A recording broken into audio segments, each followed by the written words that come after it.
Hi guys, നമുക്കിന്നൊരു chicken chukka ഉണ്ടാക്കാം. എൻ്റെ കൂടെ വായോ. ചിക്കൻ നമ്മൾ കഴുകി വൃത്തിയാക്കി വെച്ചിരിക്കുകയാണ്. അതിനകത്തോട് നമ്മൾ ഇൻഗ്രീഡിയൻസ് ആയിട്ടുള്ള തൈര് ഒഴിച്ചു ഒന്ന് സോഫ്റ്റ് ആവാൻ വേണ്ടിയിട്ട്. പിന്നെ ഇച്ചിരി ഉപ്പിട്ടു, മഞ്ഞൾപ്പൊടിയും കൂടെ ചേർത്ത് നന്നായിട്ട് മിക്സ് ചെയ്യുകയാണെങ്കിൽ നല്ലതായിരിക്കും. ഞാൻ ഉപ്പ് മാത്രമേ ഇട്ടുള്ളൂ. അത് കഴിഞ്ഞപ്പോഴേക്കും നമ്മുടെ സവാളയും തക്കാളിയും എല്ലാം റെഡിയാക്കി അരിഞ്ഞ് വെക്കുക. ഞാനതെല്ലാം റെഡിയാക്കി വെച്ചായിരുന്നു.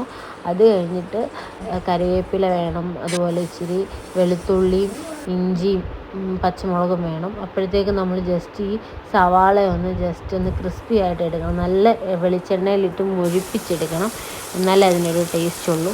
അത് ഇച്ചിരി നേരം സമയം എടുക്കും അതൊന്ന് മൂത്ത് വരാൻ. ആ ഒരു പരുവം ആയി കഴിയുമ്പോഴത്തേക്കും ജസ്റ്റ് ഒന്ന് ഉടയ്ക്കണം. അത് നന്നായിട്ട് കൈകൊണ്ട് ഞെക്കി ഉടയ്ക്കണം. അത് കഴിയുമ്പോഴത്തേക്കും നമ്മൾ സവാള ഇഞ്ചി എല്ലാം കൂടെ ഒന്ന് എണ്ണയിലിട്ട് ആ എണ്ണയിൽ തന്നെ ഇട്ടൊന്ന് മൂപ്പിച്ചെടുത്താൽ മതി. അതിൻ്റെ കൂടെ ഇച്ചിരി പച്ചമുളകും 3 നമ്മൾ എടുത്ത് വെച്ചേക്കുന്ന അതുകൂടെ അതിനകത്തിലോട്ട് ഇടുക.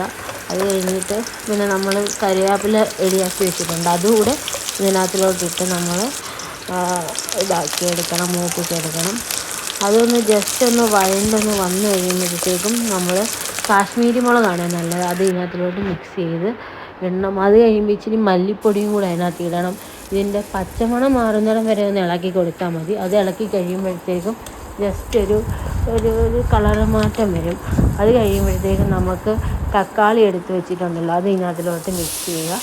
അത് തക്കാളിക്കകത്ത് വെള്ളം ഇറങ്ങുന്നതുകൊണ്ട് നമ്മൾ വെള്ളമൊന്നും ഒഴിക്കേണ്ട, ജസ്റ്റ് അതിട്ടൊന്ന് ഇളക്കി കൊടുത്താൽ മതി. കുറച്ച് കഴിയുമ്പോൾ അതിൽ നിന്ന് തന്നെ വെള്ളം ഇറങ്ങിക്കോളും. പിന്നെ ഉപ്പ് കൂടി ഇട്ടൊന്ന് മിക്സ് ചെയ്താൽ മതി.